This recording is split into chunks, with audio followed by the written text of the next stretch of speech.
Well, howdy-hoo, graceful crew. Welcome to my kitchen. So I've had a few people ask me to start making some videos about making my bread or my canning and just whatever. So I thought I would start a vlog and just kind of bring y'all along with me on my journey. Today we're going to do a bread. I found a baking challenge. It's called Sally's Baking Challenge, which I found interesting since my mom's name was Sally. And so that they do one bread a month. She puts out, or one challenge a month, I should say. That's not always bread. Some sort of baking. So they do one a month. And so this will be my first month doing it. And so I will put that link down below because this is not my recipe. I'm going to adapt it a little bit, but this is not my recipe. So I want you to make sure to go to sallysbakingaddiction.com, I think is what it's called. So, but we're going to walk through the recipe. I won't tell you the recipe because it's not mine, but I will tell you some of the key points. So, got everything all set up. So the first thing we're going to do, I'm going to talk about my flour. So I no longer use all-purpose or bread flour, or I haven't used almond flour ever. But what I do now is I do freshly milled wheat. For now, it's just regular white wheat, hard white wheat or hard red wheat. I haven't tried, there's some ancient grains like einkorn and kamut that I haven't tried yet. I will eventually.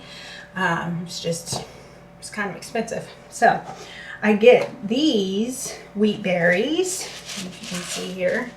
I get these wheat berries from Azure Standard 25-pound bag and store them in buckets. And then of course have some set here on the counter.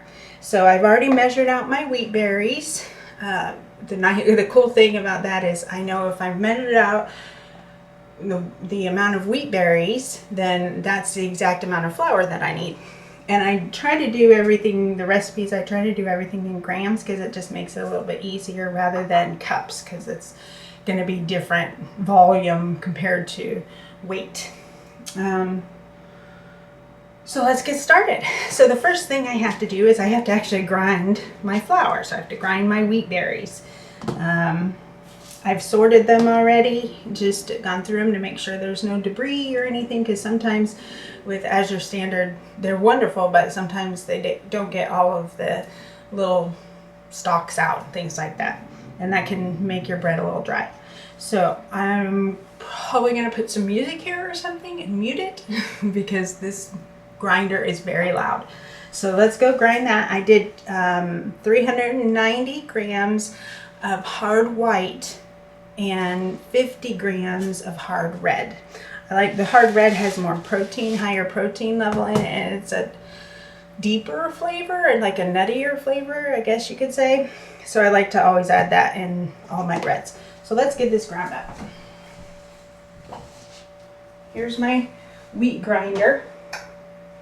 It's also a spice grinder. We could use it for spices as well.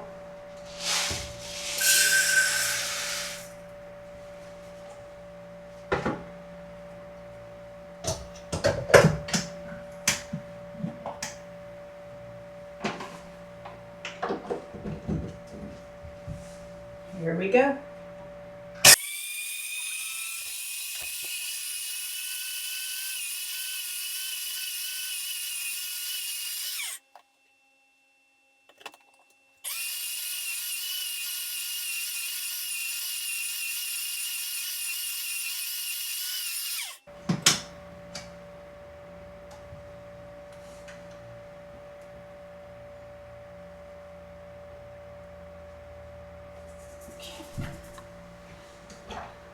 We are good to go.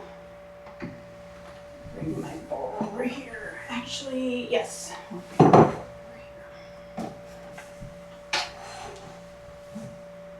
Always sticks to the top.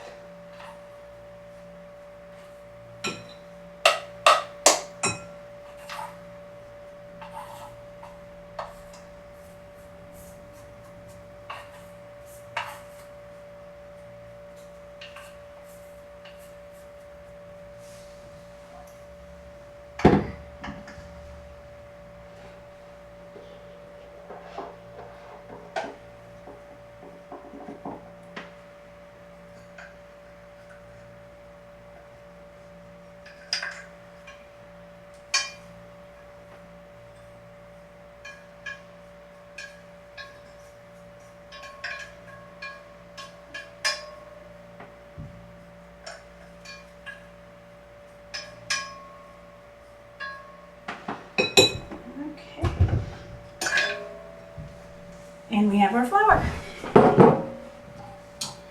All right, so let me look at the recipe here. I think I have it on my phone. Okay, so the first thing we're gonna do is whisk together the dry ingredients. So I have my flour. And we need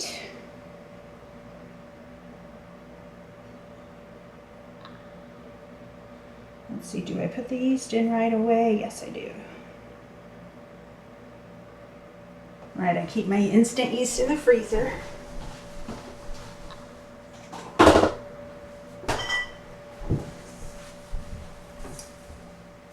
It's always so hard to get this container open right out of the freezer. There we go. Okay, so we need 2 teaspoons of instant or active dry yeast. And here's my teaspoon. 1 and 2. Normally I would do an autolyze, which is just letting your wet and dry ingredients without the yeast sit together, without the yeast and salt generally, just sit together and soak up some of that water because it's fresh milled flour. But this is going to be sitting for several hours this evening, so I figured it should be fine. We're going to follow the recipe like it says. Back in the freezer because it keeps longer. Okay, now we need 2 teaspoons of salt. I use pink Himalayan salt.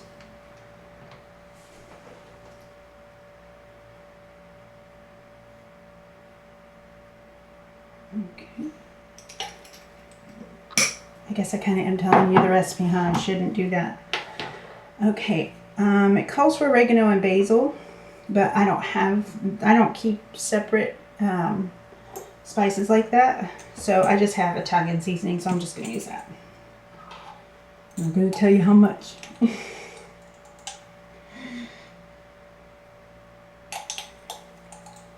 Oh, looks like it's time for some more. I'm just going to dump the whole thing in.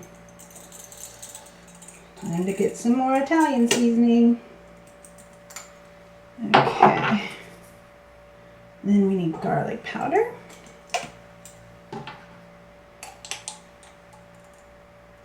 Almost time for this too.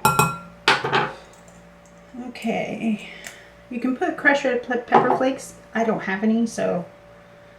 Alright, the rest are wet ingredients. So it does call for sugar, but I don't use any white sugar, so I'm just gonna, when I actually mix it, we'll use some honey. Alright, so we're gonna just mix this all together really well.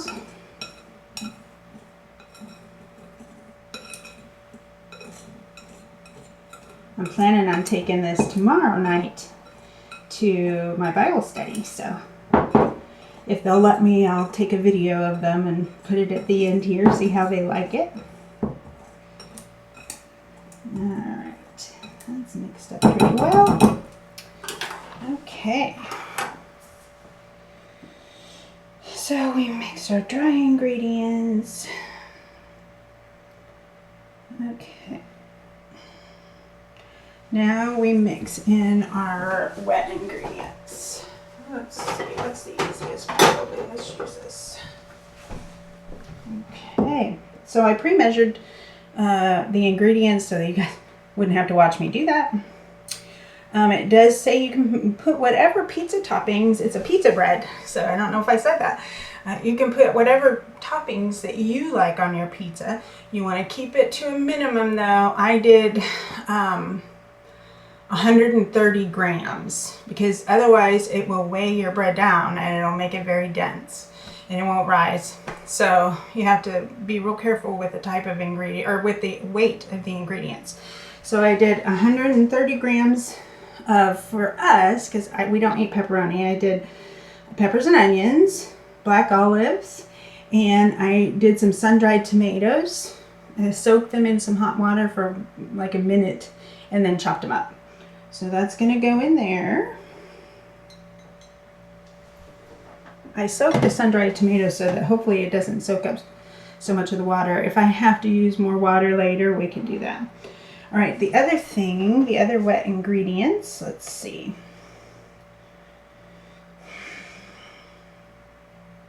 Okay, so we add in all the rest. So it does call for some sugar. Like I said, I will use honey. I'm just going to squirt it. I'm not going to measure it. Okay, that's good. All right, and then I did 113 grams of mozzarella cheese. And of course I did wash my hands before we started. All right. So first it says to mix all of this mix all of this together. Guess I need some bigger bowls, huh?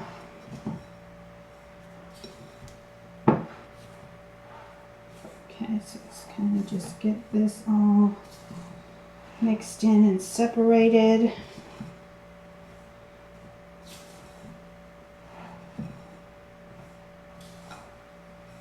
Alright, that looks good. Okay, I believe we got everything, but always check. I always double check my recipes to make sure. Okay, we got our flour, our yeast, our salt, our honey, Italian seasoning, garlic powder, our inclusions, whatever, you know, vegetables, whatever you want to put on your pizza, even pineapple. Mozzarella, and the last thing, of course, is water. So we're actually going to weigh that. You always want to use, if you're wanting to have it rise in a decent amount of time, we're going to leave it for about 3 hours. You always want to use warm water, room temperature to warm water, so that it gets the yeast activated. You can, if you're going to do like sourdough, or if you want a longer ferment, you can do cold water, but I'm not experienced with that yet, so we're all learning this together. I only have a little bit of experience. All right, so we're going to weigh our water. So first I put it on here. So I did prepare the water ahead of time. It's room temperature. All right, zero out your scale. And here we go.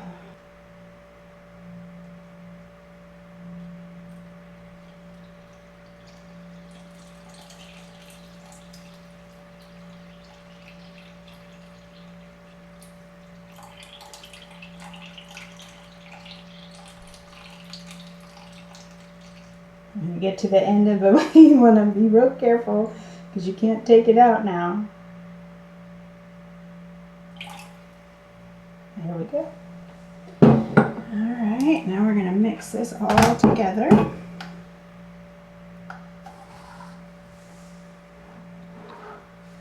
Make sure all the flour and everything is nice and hydrated. You don't want any dry flour.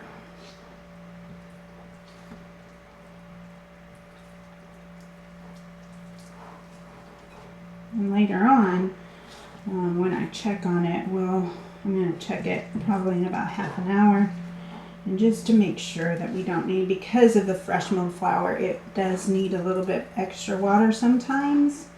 So it smells good already. It's looking pretty hydrated at the moment, but we'll see how it goes. Alright. Oh, I've got some dry down here at the bottom. Of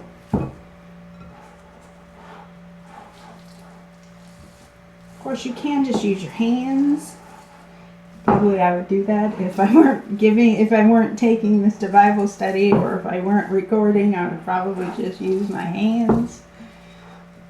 The spatula works well too. Most of the time I use a stand mixer, but this particular bread, the recipe is for no need. So if you don't have a stand mixer, or you don't even want to bother with kneading, because that takes a lot of effort sometimes. Alright, I think we're good.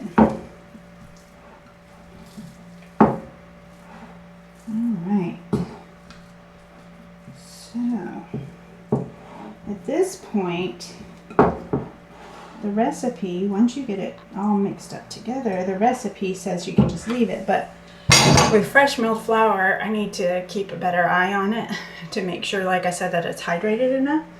So I'm going to leave this for 30 minutes and then I'm going to come back and we'll check it just to make sure it doesn't need any extra hydration. I might do a few stretch and folds over the next 3 hours. You're supposed to just let it sit for 3 hours. I might do a few stretch and folds like I do with sourdough, but we'll see when it comes back. All right, we'll be back. And like magic, we're 24 hours later. All right, so I'm home from work and it's the next day. I'm gonna take out the bread from the fridge and get it all ready to go. First thing I'm gonna do though is start the oven. I'm gonna take my Dutch oven, heavy, and I'm actually gonna preheat it in the oven while the oven's preheating. Get that going. We're gonna get it to 450.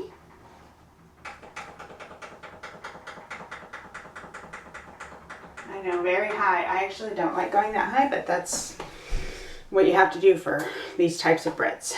Next, I'm going to wash my hands.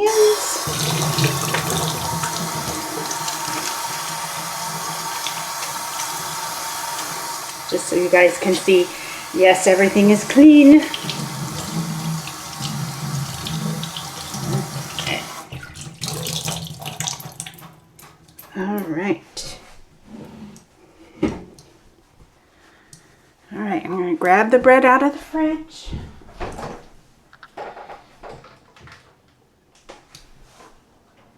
It has been in the fridge since, I'm trying to think, maybe around 7 o'clock yesterday evening.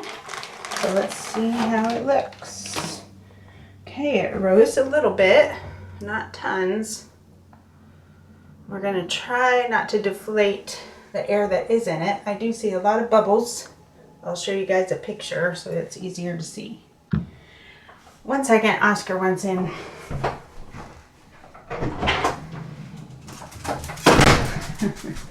I'm sure I'll show you Oscar at some point, and many of you have already seen him. Okay, so what we're going to do is first I'm going to put some olive oil on my bench because I don't want it sticking to the mat, but I also don't want to use extra flour.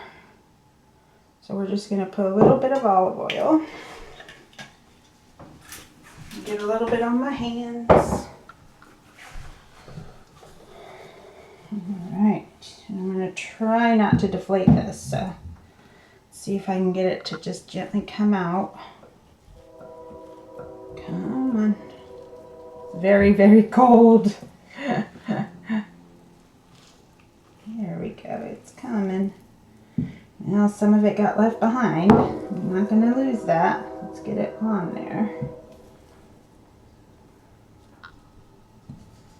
Okay. Smells so good. All right, we're going to try to kind of shape it into a ball.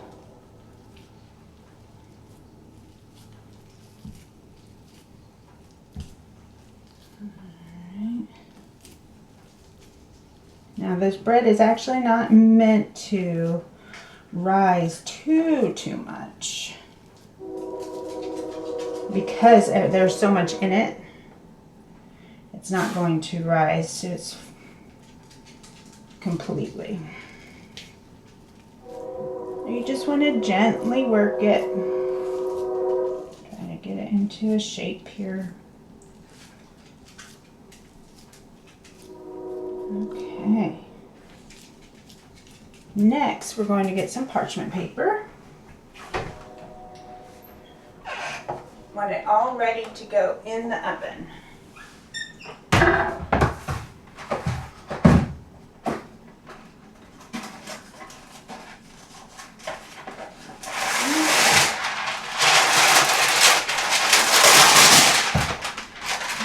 I'm going to just put this parchment paper in my bowl.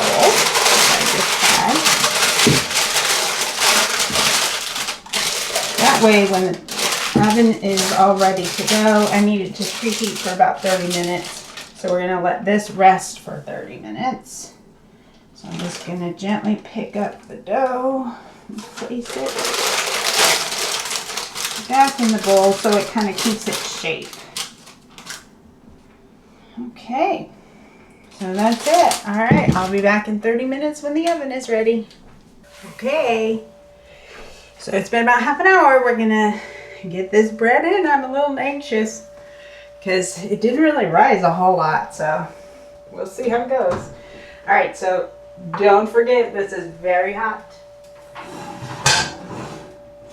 All right.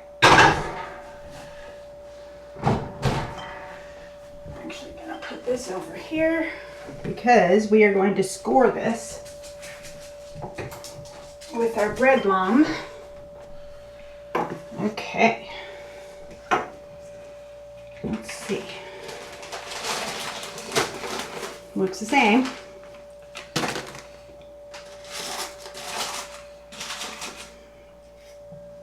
All right, I know you can't see this. I'm just gonna score on the top, so hopefully it will burst a little bit.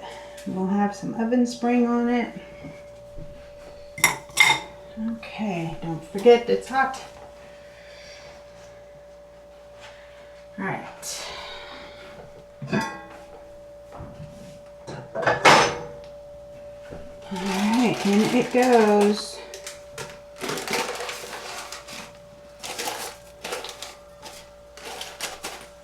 All right, let me show it to you before. Oof, heavy. All right, and there it is. All right, let's see how it goes. All right, it's gonna go in for 25 minutes with the lid on. Oh, wow. It might help if this wasn't on there. There we go. All right. Apparently that was very hot. 25 minutes with the lid on. And then we'll come back and take the lid off. Ooh. And let it bake for a little bit longer so that it gets a nice crust on the top. Okay, I'll be back.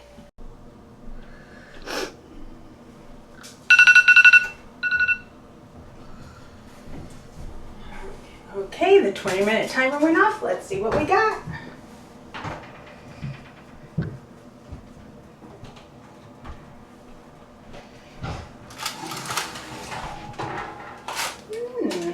Actually, it looks pretty tasty. Let me take it out of the pot here. I forgot to take the cooling rack out. I stored it in there and forgot to take it out. All right.